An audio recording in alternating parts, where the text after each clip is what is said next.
হলো অনাদিরাদি গোবিন্দ, সর্বকারণের কারণ ভগবান শ্রীকৃষ্ণ গীতায় অর্জুনকে উপলক্ষ করে আমাদের সবাইকে ভগবান জানিয়ে দিলেন, অর্জুন যে আমার জন্মটা কোনো সাধারণ মানুষের জন্মের মতো হয় না মা। আমাদের যে বিষয়টি উপলব্ধি করতে হবে, আমরা কিভাবে জন্মগ্রহণ করি গো মা। মাতৃগর্ভে 10 মাস 10 দিন অবস্থান করি, অবস্থান করার পরে ওই মাতৃগর্ভ থেকে আমরা প্রকটিত হই। কিন্তু ভগবানের জন্ম কি এভাবে হয়?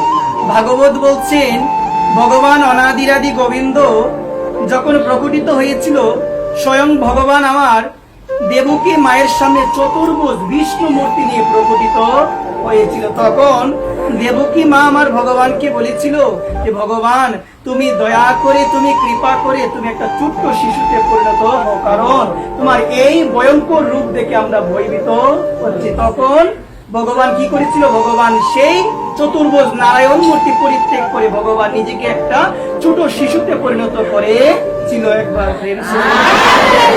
এই কারণে মাগো স্বামী রাম শুকদাস, নামটা কি বলতো? স্বামী রাম শুকদাস ভগবানের জন্ম এবং আমাদের জন্মের মধ্যে 3টা পার্থক্য দিয়েছে মা। কয়টা পার্থক্য? স্বামী রাম শুকদাস আমাদের জন্ম এবং ভগবানের জন্মের মধ্যে পার্থক্য কয়টা দিয়েছে? 3টা পার্থক্য। এর মধ্যে প্রথম পার্থক্য হলো জন্মের পার্থক্য। আমাদের মতো জন্ম ভগবানের হয় না। একবার তারপরে বলছেন কর্মের পার্থক্য। মাগো এই জগতে আসার পরে এই জগতের বুকে আমি যে সমস্ত কর্ম করি ওই রকম কর্ম কি ভগবান করে গো মা? আমরা তো কর্ম করি, কিন্তু ভগবান জগতে এসে লীলা আস্বাদন করে। কি আস্বাদন করে গো মা? লীলা আস্বাদন করে।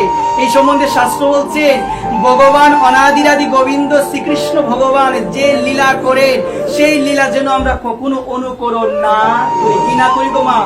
অনুসরণ আর অনুকরণ কিন্তু এক কথা না। অনুকরণ মানে হলো ভগবান গিরি গোবর্ধন পর্বত ধারণ করেছেন দক্ষিণ হস্তের কনিষ্ঠ আঙ্গুল দিয়ে। আমার মতো অদম আমি কি তুলতে পারবো সেই পর্বত গিরি গোবর্ধন? পারবো না। ভগবান রাসলীলা করেছেন গোপীদের সঙ্গে, ওই রাসলীলাকেও কখনো অনুকরণ করা যাবে না। ভগবান মাখন চুরি করে খেয়েছিল, এইটাও কখনো অনুকরণ করা যাবে না। একবার আর এদিকে ভগবান রামচন্দ্র মাগো যে লীলা করেছেন, ভগবান রামচন্দ্র এবং